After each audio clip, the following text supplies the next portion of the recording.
Durante la protohistoria europea, el Mediterráneo ejerció de tablero geopolítico sobre el que midieron sus fuerzas las potencias del momento.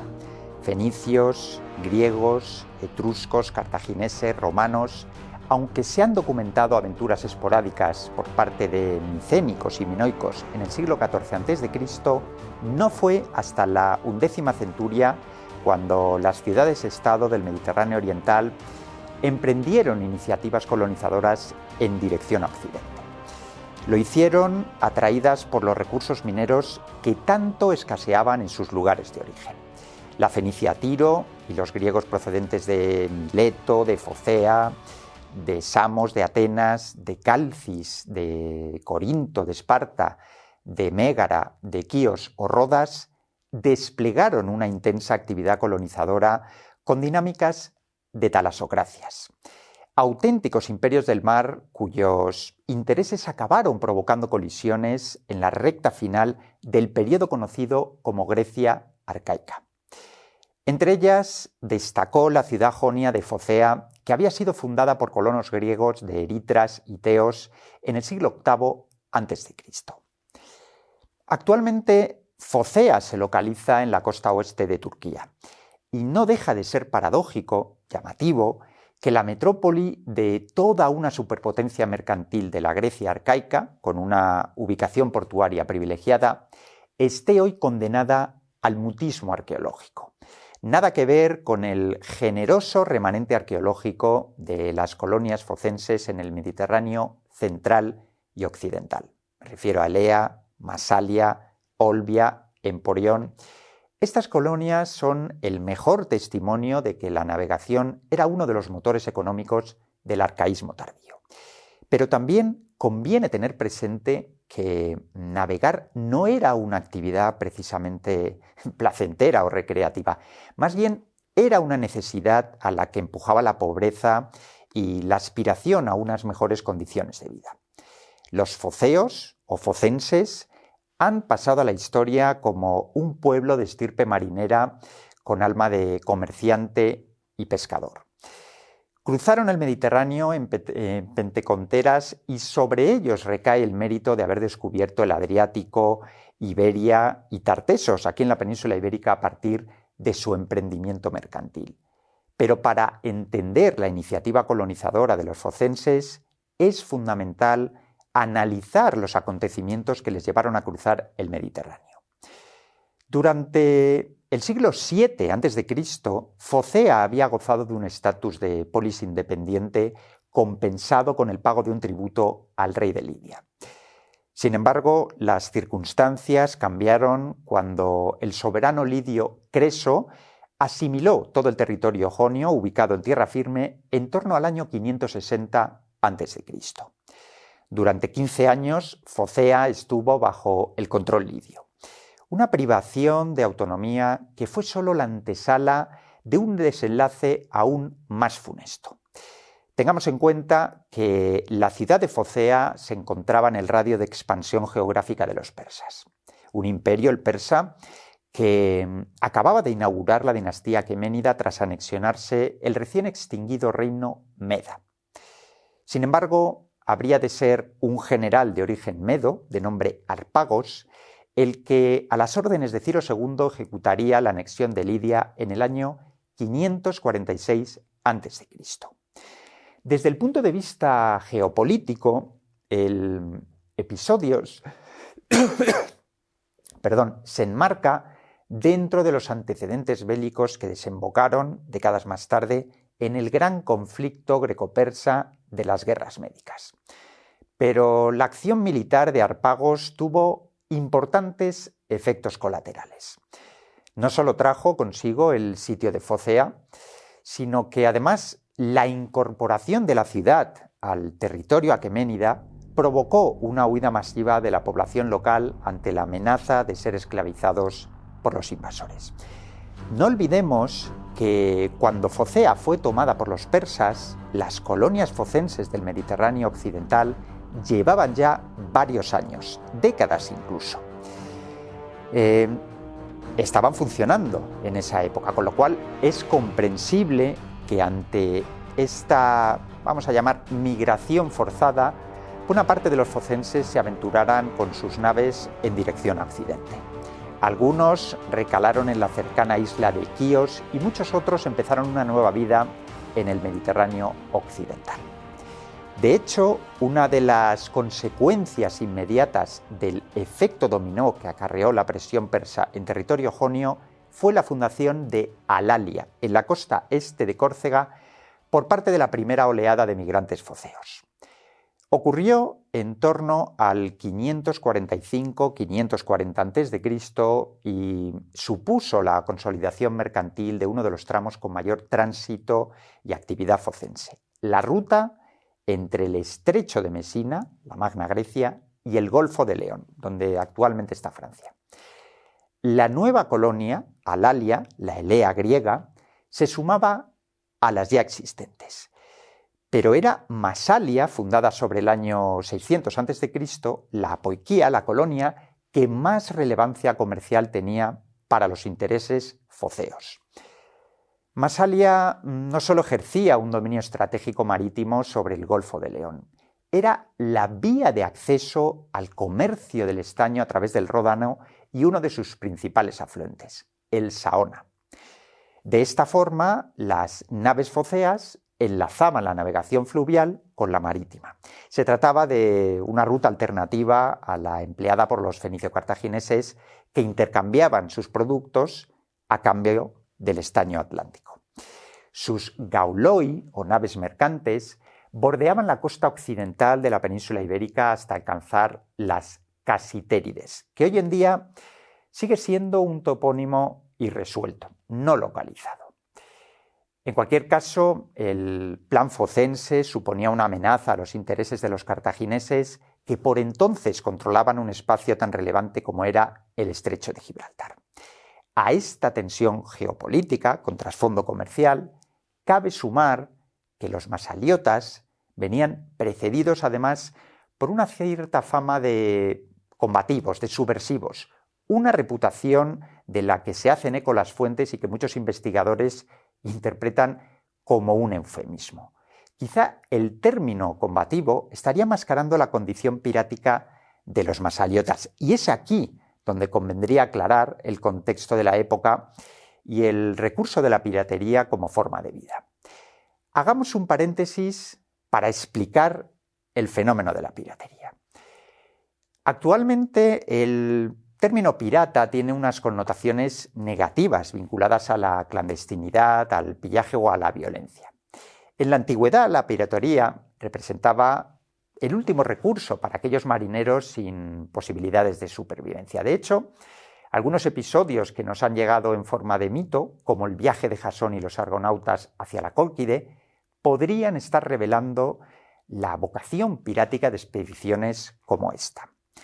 Un tipo de ocupación que llegó a ser dignificada por autores tan reputados como Tucídides en algunas de sus citas.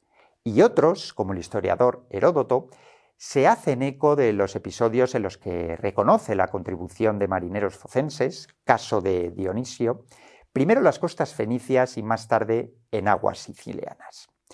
Lo que está claro es que las prácticas piráticas no eran sino la consecuencia de los desequilibrios sociales, la carestía, la necesidad o incluso la desesperación. Cabe sumar además que la geomorfología de las costas mediterráneas, con muchos tramos de costa rocosa y árida, de alguna manera dificultaban la práctica de la agricultura y un amplio segmento poblacional carecía de medios de subsistencia. Tal circunstancia convertía la pesca en la actividad más habitual. El problema surgía cuando la pesca no era suficiente y la oferta de marineros era muy superior a las posibilidades de abastecimiento de la población. Entonces es cuando la piratería surgía como única solución para las poblaciones costeras. Imaginemos lo tentador que debió de ser ver pasar frente a la orilla barcos que se movían lentamente repletos de mercancías. Esos marineros, con habilidades náuticas, con conocimiento de las costas, pero sin posibilidades de sustento, encontraron en el pillaje y el saqueo una forma de vida alternativa. Y la proliferación de la piratería en aguas del Mediterráneo fue tal que incluso las primeras grandes ciudades desplazaron sus núcleos urbanos entre 3 y 5 kilómetros de la línea de costa. Pensemos, por ejemplo, en la creación de ciudades gemelas que diferenciaban entre la ciudad interior y el puerto costero, Atenas y el Pireo, o el caso de Roma y Ostia. En el caso de Atenas, la conexión entre el núcleo urbano y el portuario se dotaba además de sólidas defensas, como es el caso de los llamados muros largos. Y en la península ibérica, aunque mucho más reciente en el tiempo, tenemos el ejemplo toponímico de algunas poblaciones catalanas que cuentan con 2 núcleos urbanos, de Mar y de Dalt o de Munt, como solución, obviamente, a la necesidad de resguardar a sus gentes de la actividad pirática costera. Que la piratería estaba muy activa en tiempos de la Grecia arcaica lo prueba que algunos ciudadanos de polis atacadas se unían a los mismos barcos piratas que atacaban a su gente. Y además, la piratería era una fuente de negocios tan activa que los mercados de esclavos provenientes de los habituales raptos florecieron en puertos y en territorios donde habitualmente encontraban refugio y resguardo los piratas. Cilicia, Delos, Dalmacia son solo algunos ejemplos de lugares destacados por una intensa actividad pirática. Y a todo este contexto de inseguridad e inestabilidad cabe sumar otra derivada que tuvo un impacto directo en el equilibrio de fuerzas marítimas que operaban en el Mediterráneo central y occidental. Me refiero a la llegada masiva de foceos tras abandonar la metrópoli sobre el año 546 a.C. Si damos por buena la información legada por Heródoto en el primero de sus 9 libros de historia, algo menos de la mitad de población focense emigró hacia el oeste, especialmente a la costa este de Córcega, al oeste del estrecho de Mesina y al Golfo de León. El problema es que la repentina llegada de tanta población focense al Mediterráneo occidental alteró el equilibrio mercantil y ante la imperiosa necesidad de recursos y alimentos, muchos de estos focenses se vieron abocados a ejercer la piratería. De hecho, algunas fuentes clásicas insinúan que los focenses eran diestros en tácticas marítimas compatibles con el ejercicio de la piratería.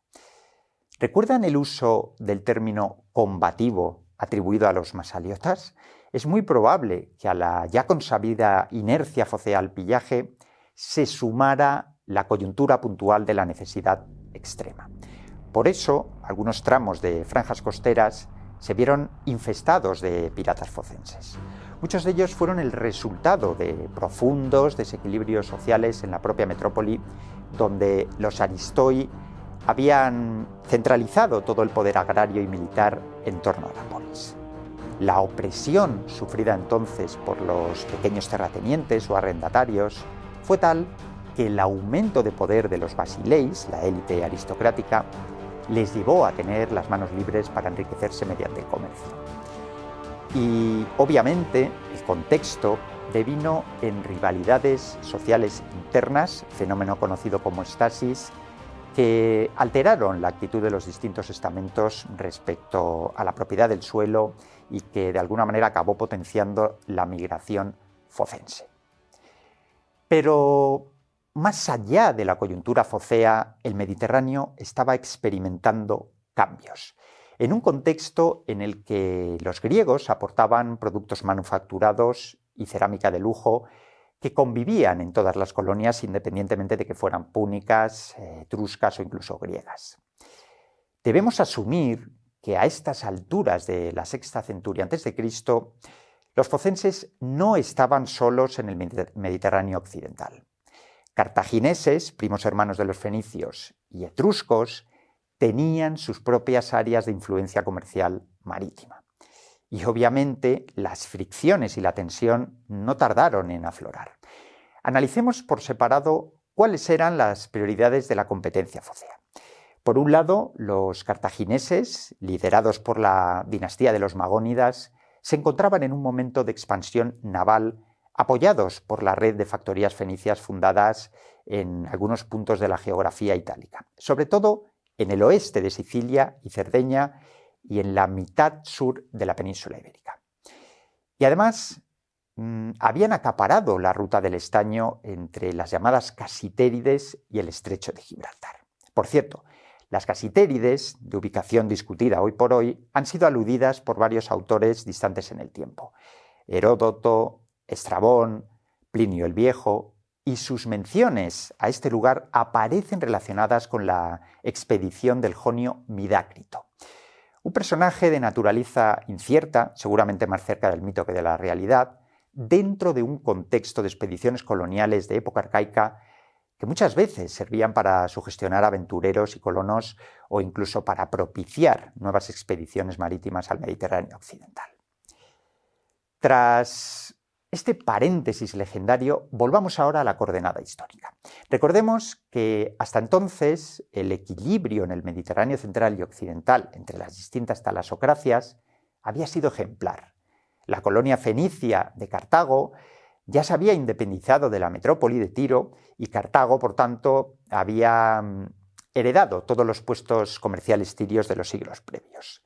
En aquellos tiempos, el comercio de la plata en el sur de Iberia era una prioridad para los cartagineses, que además apreciaban mucho las salazones de sus factorías ibéricas ubicadas en el mediodía peninsular.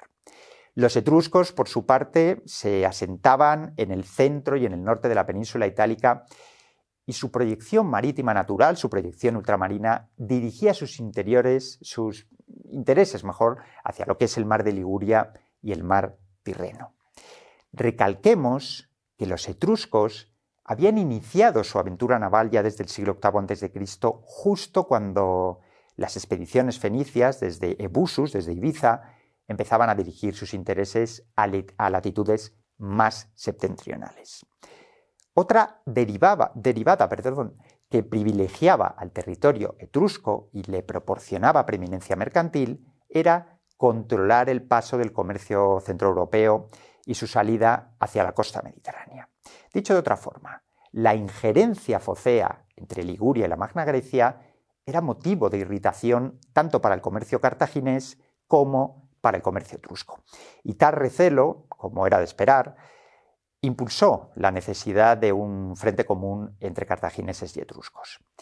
El objetivo ahora era sellar una alianza que de alguna manera acabara con la presencia focense y sus tendencias piráticas en este tramo del Mediterráneo occidental. Se trataba de un contexto prebélico que acabaría detonando en el primer combate naval legado por los historiadores, la batalla de Alalia. Una acción punitiva de castigo liderada por las dos potencias implicadas, cartagineses y etruscos. Recordemos que Alalia había sido fundada en torno al año 540 a.C. como consecuencia de la migración masiva desde la metrópoli focea tras el avance persa hacia las ciudades jonias del oeste de Anatolia. Pues bien, a día de hoy, la batalla de Alalia es un episodio evanescente, reducido a conjeturas porque no se conoce su ubicación exacta. La lógica bélica, o por lo menos lo que sostienen los especialistas, invita a pensar que los restos del combate naval deberían de localizarse cerca del estrecho de Bonifacio, seguramente en la confluencia de las costas orientales de Córcega y de Cerdeña, algo así como un espacio estratégico que ejerció de bisagra entre el Mediterráneo occidental y el oriental. El lugar, aún por determinar, seguramente proporcionaría cascos, lanzas, pecios, barcos hundidos y todo tipo de equipamientos militares. No olvidemos que muchos escenarios de batallas de la antigüedad se han recuperado gracias a técnicas geofísicas de sondeo o de prospección de superficie, pero los combates navales vienen siendo objeto de investigación subacuática desde hace pocas décadas. Sirva como ejemplo la primera guerra púnica, concretamente la batalla de las Islas Egadas, acontecida en el año 241 a.C. Las inmersiones llevadas a cabo por los buzos desde el año 2017 ya han devuelto más de 20 espolones. Han devuelto también cascos, anclas, armamento naval, ánforas, algún que otro pecio incluso. trapecios de los dos contendientes, obviamente, en la Primera Guerra Púnica, que eran Roma y Cartago. Se trata de unos resultados esperanzadores que hasta la fecha no se han dado en el caso de la batalla de Alalia. ¿Es cuestión de tiempo? Ojalá. De momento, y a la espera de que algún proyecto de arqueología subacuática peine o rastree el fondo marino en el área donde se presupone que tuvo lugar el combate, la reconstrucción de la batalla naval de Alalia depende del análisis crítico de las fuentes y de hallazgos arqueológicos que tengan que ver con el episodio o su contexto, aunque sea en tierra firme. De hecho, muy recientemente, estamos hablando de febrero del año 2022, un descubrimiento inesperado ha vuelto a agitar los foros científicos. El hallazgo no se ha producido bajo el agua, sino en la Elea griega, la hiele de los foceos y la posterior Belia de los romanos, concretamente en el subsuelo del templo de Atenea. Bajo el santuario de la diosa han visto la luz dos cascos, casi intactos, que son auténticas piezas parlantes, además que condensan el recuerdo de una batalla en la que posiblemente protegieron la cabeza de hoplitas o soldados. Uno de los cascos, clasificado genéricamente como etrusco de tipo gorra, ha sido bautizado con el nombre del yacimiento esloveno donde fue hallado por primera vez un casco de estas mismas características. Negau, ese es su nombre.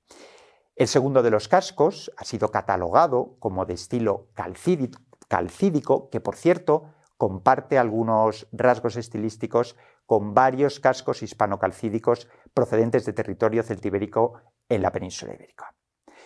Pero, ¿qué es lo más relevante de estas dos piezas? Lo que verdaderamente trasciende la materialidad de los mismos es su contexto de época arcaica. Las lecturas estratigráficas y tipológicas de los dos artefactos, hallados bajo un templo de época helenística, por cierto, los sitúan en la coordenada cronológica de la batalla de Alalia, en torno al lapso 540-535 a.C. Datos a partir de los cuales surgen las interpretaciones. Se cree que el casco etrusco pudo ser arrebatado por los foceos al enemigo itálico en el transcurso de la batalla, para posteriormente ser ofrecido a la diosa Atenea como ofrenda votiva. Todo hace indicar que para los oferentes de los cascos, en honor a Atenea, el recuerdo de la batalla debía de ser muy reciente. Los cascos son la prueba irrefutable de que parte de la población focense se retiró del centro del conflicto, del epicentro del conflicto, para a continuación dirigirse a nuevos destinos. Unos recalaron en la mencionada Elea, en la Magna Grecia, otros en la ya citada Masalia, al sur de Francia, y algunos iniciaron una nueva vida en Emporion, nuestra Ampurias. Además, la localización del templo de Atenea y los cascos ofrecidos a la diosa responden a un hábito fundacional jonio que el propio Heródoto describe en su obra. Era costumbre articular el contacto con los indígenas, los Enotri en este caso, a partir de un templo que ejercía de punto de encuentro y que de alguna manera arbitraba las relaciones comerciales entre los colonos recién llegados y los indígenas del territorio. En Elea, los focenses debieron de comprar las tierras necesarias para establecerse y fue así como retomaron los negocios que les hacían famosos en aquellos tiempos. Tengamos en cuenta que la batalla de Alalia fue un punto de inflexión a partir del cual se inició el declive jonio en el Mediterráneo occidental y occidental.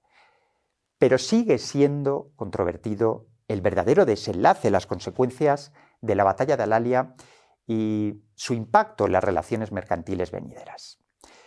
A continuación, vamos a recurrir a las fuentes literarias y a los autores clásicos que más referencias han aportado para cribar, para filtrar la veracidad de los hechos narrados. En el relato de Heródoto es sin duda donde podemos encontrar datos más completos que nos permiten recrear y reconstruir la batalla de Alalia entre foceos por un lado y la coalición formada por cartagineses y etruscos, a los que por cierto llama tirrenos. Tucídides, Estrabón y Pompeyo Trogo también ofrecen pistas sobre el episodio, aunque solo de forma tangencial y a veces cometiendo algún tipo de imprecisión histórica. La versión de Heródoto, sin embargo, también ha de ser valorada en su justa medida. Es importante tener en cuenta que el historiador no es coetáneo de los hechos narrados, porque vivió varias décadas después del combate naval, de lo que se deduce que su versión debió de nutrirse de testimonios seguramente legados por cronistas de generaciones anteriores. O quién sabe si por aedos que le transmitieron oralmente el episodio bélico de Alalia desde una perspectiva teñida de épica y de grandilocuencia. En cualquier caso, su relato aporta datos interesantes. Heródoto presenta el enfrentamiento a partir de una consideración importante: la inferioridad naval focense. 60 barcos griegos frente a la flota etrusco-cartaginesa, que contaba con más de 100 navíos. Heródoto, en cierto modo, aprovecha esta desventaja helena para dotar a su relato de un cierto tono épico. El historiador de Halicarnaso describe la colisión en el mar como una sangrienta batalla en la que los focenses hicieron valer sus cualidades tácticas, a pesar de que 40 de sus barcos fueron destruidos y el resto de la flota quedó prácticamente inservible tras el combate. Recordemos que el método más habitual hasta ese momento para decantar una batalla naval hacia el lado griego era el abordaje, a pesar de que las naves de entonces contaban con espolones. Aún así, los especialistas en logística bélica dan por bueno que las birremes utilizadas por los cartagineses eran más maniobrables que la flota focense. Una ventaja táctica que les dio la posibilidad de embestir con ciertas garantías a la escuadra focense. Eso explicaría la destrucción, que no la captura, de los barcos griegos, que realmente no tuvieron opción de desplegar sus maniobras navales supuestamente superiores. Volviendo a cuestiones historiográficas, no es baladí que el propio Heródoto definiera la victoria focense como una victoria cadmea, es decir, un triunfo que implicaba también la ruina del supuesto vencedor. La consecuencia inmediata fue que los efectivos focenses, los que sobrevivieron, se retiraron de Alalia, en este caso en dirección primero a Rhegion, actual Reggio Calabria, y más tarde a Oinotria, en la Baja Italia, donde se instalaron en Elea, la Hiele Focea y la Velia romana, ya lo hemos dicho antes. La polis de la Magna Grecia, donde recordemos han sido hallados los cascos bajo el templo de Atenea, le daría vida a todo este relato. Todo encaja. Seguramente Alalia era ya un territorio hostil para los focenses. La batalla, donde había tenido lugar el combate naval, supuso el abandono focense de la isla de Córcega. Pensemos, tal migración no suponía per se una catástrofe. Alalia, de hecho, era una apoiquía creada en fecha reciente, donde apenas había dado tiempo a criar una generación. Y sí parece que el comercio focense en Etruria y en sus zonas de influencia pudo continuar a pesar del contratiempo griego, porque las manufacturas griegas eran vitales para los etruscos. Lo que sí tuvo repercusiones inmediatas fue que las esperanzas expansivas focenses en el mar Tirrénico se vieron cercenadas.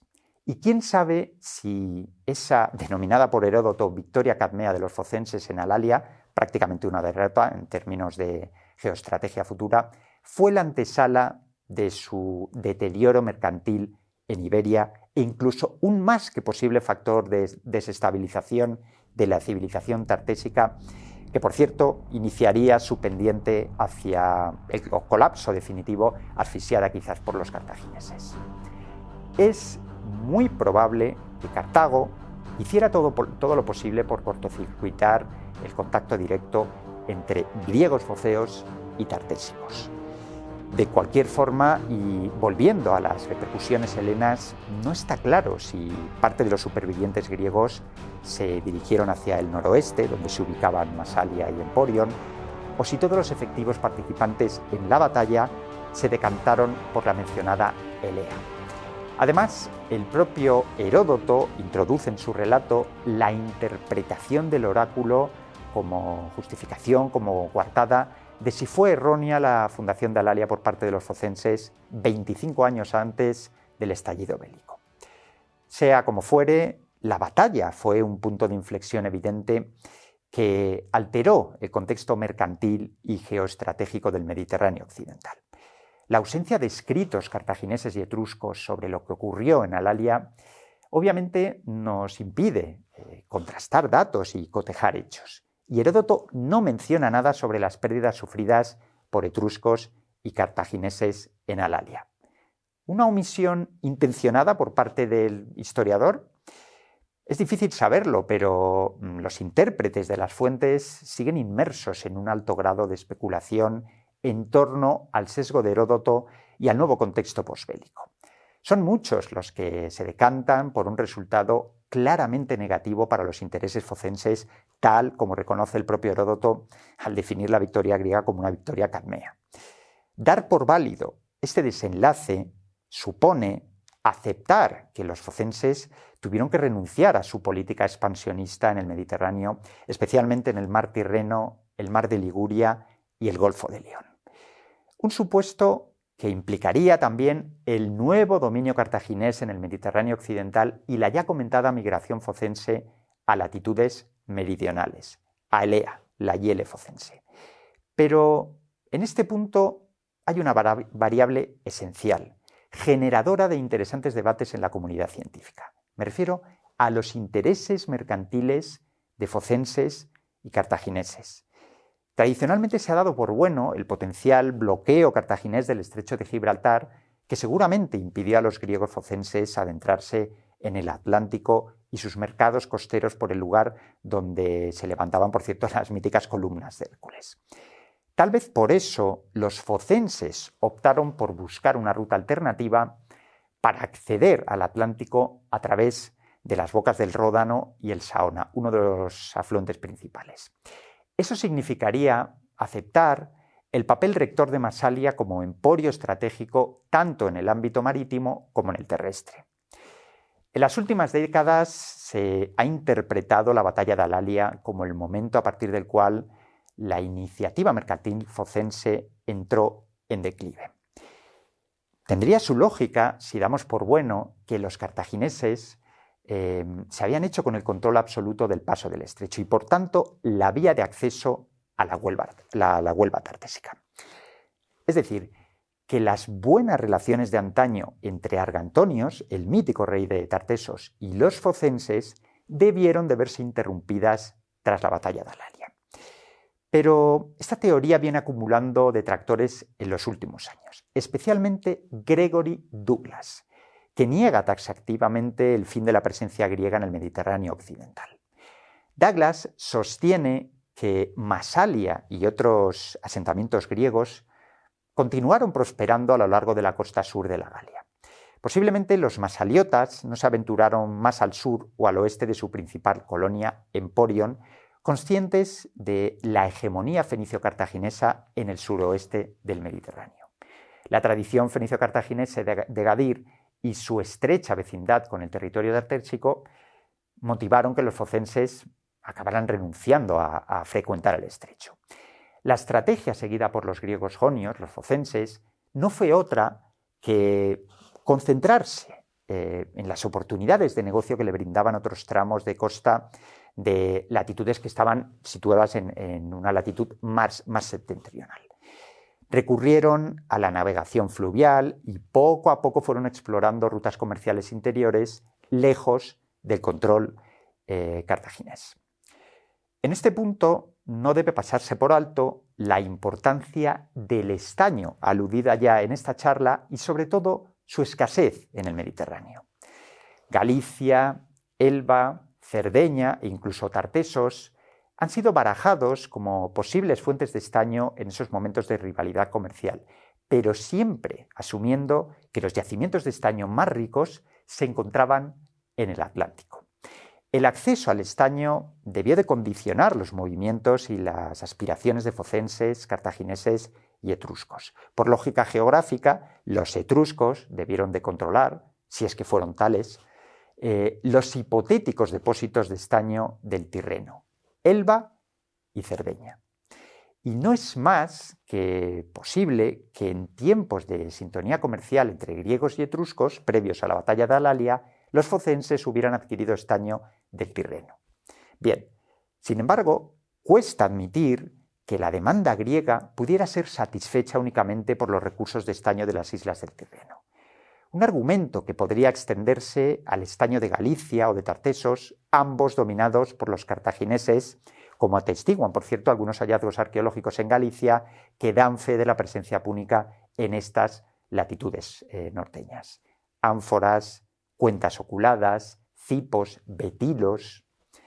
Cabe deducir que tanto griegos como púnicos debieron de verse atraídos por los fondeaderos y el estaño del noroeste peninsular, especialmente en las Rías Baixas. Existen indicios de que los púnicos, desde el siglo IV a.C., comenzaron a frecuentar el fondeadero de la Coruña Brigantium, tal como evidencian las ánforas iberopúnicas tipo Mañá, localizadas en aguas del puerto coruñés. Además, los yacimientos pontevedreses de Cabo do Mar, Toralla, en Vigo, Castromao y Alanzada son varios de los enclaves donde se ha registrado mayor volumen de importaciones mediterráneos. El remanente arqueológico griego, en zona galaica, procede básicamente de vestigios cerámicos localizados en el litoral gallego entre el castro del Viña, en la provincia de La Coruña, y la localidad portuguesa de Romariz, cercana a la desembocadura del río Duero. Pero debe subrayarse que la proporción de cerámica púnica localizada en tierras galaicas es muy superior a la griega, y es en este punto donde debe cuestionarse un pasaje de Heródoto en el que sostiene que tanto el estaño como el ámbar, extraídos en el Atlántico, pudieron acabar en manos focenses tras negociar con fenicios y cartagineses. El propio Heródoto no disimula su total desconocimiento del lejano noroeste y el contexto isleño del que supuestamente salía la mayor parte del estaño. Podría deducirse que su testimonio bebía de otras fuentes anteriores, como sucede con las alusiones sobre Tartesos, territorio que parece ser que tampoco conoció sobre el terreno, sino por referencias de otros cronistas anteriores. En conclusión, la batalla de Alalia es un episodio crucial para entender el impacto que tuvo este combate naval, el primero de la historia, en el ámbito mercantil del Mediterráneo. Hay quien dice que a partir de entonces los colonios focenses de Masalia o de Emporión no volverían a ser lo que fueron. Atrás dejaban la reputación de intrépidos marineros y temibles piratas para convertirse en prósperos mercaderes y encurtidos intermediarios.